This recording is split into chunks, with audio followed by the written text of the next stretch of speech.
Now I want to show you how to make a slab if you don't have a slab roller. So you're going to take your 2-pound cube of clay and you're going to cut it in half using your wood modeling tool. Now try your best to make it 50-50, but it's not the most important thing. Now it's important to say it needs to be wedged before all this. So if you have not wedged it, or it's not a new piece of clay, like, you just need to make sure it has been wedged. So if it's a new piece of clay, it's probably good. If it's not a new piece of clay, you need to wedge it. Now you're going to make it thinner and flatter.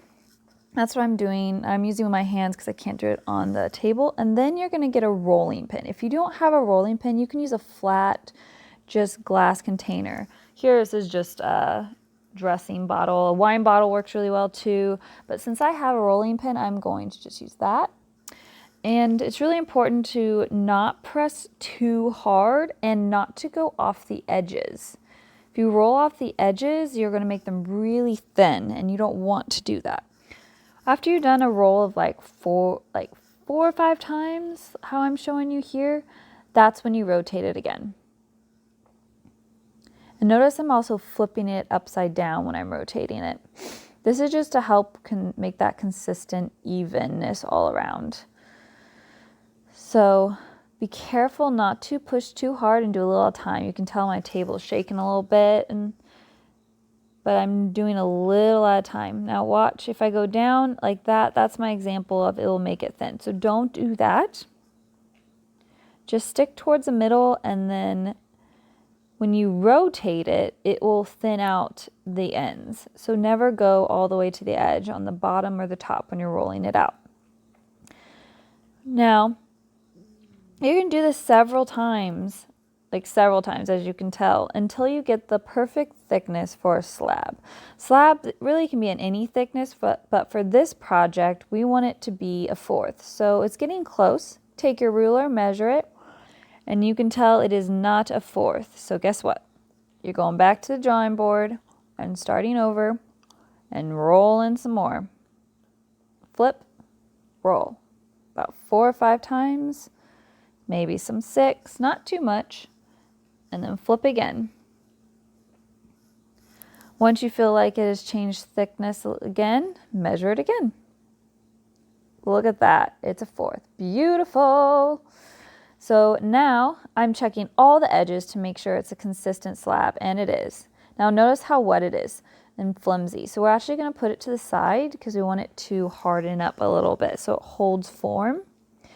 And now we're going to do it all again with the second cube of clay. So now we're going to have 2 slabs to work with. Now, you should have learned about soft slabs and stiff slabs. We are going to be working with stiff slabs. We want it to go closer to leather hard. That is why this is the first thing we're doing, so that it gives our slabs time to dry out a little bit so it'll hold form. So this is the first thing you should do for this project before you even continue to do the paper stencils. Now, if you want soft slabs, then that's okay to do it right when you're building. Now, if you get an air pocket, it's going to look something like that. You're going to pop it, and then you're going to smooth it over. Now, if you get air pockets in your slabs, that means you did not wedge, or you did not wedge well enough. So be mindful if you have air pockets. Remember, if you also have air pockets, when it goes in the kiln and the kiln sucks out all the air, it's going to break off that piece, or it's going to explode in the kiln because the air can't escape.